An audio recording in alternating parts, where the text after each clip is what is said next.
Araw ng Lunes, narito ang biyaya at pagpapala ng mabuting balita. Ang Daily Food of Life, halika at ating pakinggan. Sa Ebanghelyo ni San Mateo chapter 14 verse 13 to 21, matatagpuan natin ang paglalarawan ng pagpapakain ng 5,000 lalaki. Patungkol sa 5,000 lalaki lamang ang nabibilang sa Biblia, gamit ang 5 tinapay at 2 isda ni Jesus. Ang pangyayaring ito ay isang kilalang himala at aral ng kabunyian at pag-aalaga ng Diyos sa kanyang mga anak. Narito ang ilang aral at mga puntos mula sa talatang ito. Una, pag-aalaga at kabunyian ng Diyos, God's care and glory. Sa pamamagitan ng pagpapakain ng 5,000 na lalaki gamit ang 5 tinapay at 2 isda, ipinapakita ni Jesus ang kabunyian at pag-aalaga ng Diyos sa kanyang mga anak. Ipinapakita nito ang karunungan at kapangyarihan ng Diyos na tatanggalin ang kagutuman at magbibigay ng sapat na biyaya para sa kanyang mga anak. Pangalawa, pagtitiwala sa Diyos, trust in God.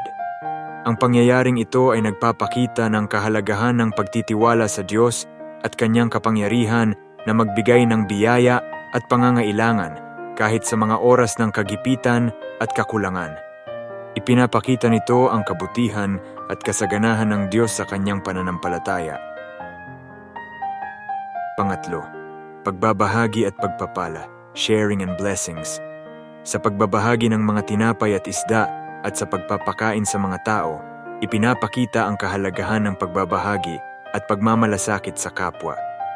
Ipinapakita nito ang pagpapalakas ng pananampalataya at pagmamahal sa pamamagitan ng kababalaghan at pagbibigay buhay ng Diyos. Pang-apat, kahalagahan ng pagtitiwalang sa Diyos, importance of trusting God. Sa pamamagitan ng himalang ito, ipinapakita ang kahalagahan ng pananampalataya at pagtitiwala sa Diyos bilang pinagkukunan ng lahat ng biyaya at kapakinabangan. Ipinapakita nito ang kabutihan at kasaganaan ng Diyos sa kanyang mga anak na nagtitiwala at nagtitiis sa Kanya. Sa pagtatapos, sa kabuuan, ang Ebanghelyo ni San Mateo ay nagbibigay aral hinggil sa kabunyian, pag-aalaga, pagtitiwala, pagbabahagi, at pagpapala ng Diyos sa kanyang mga anak.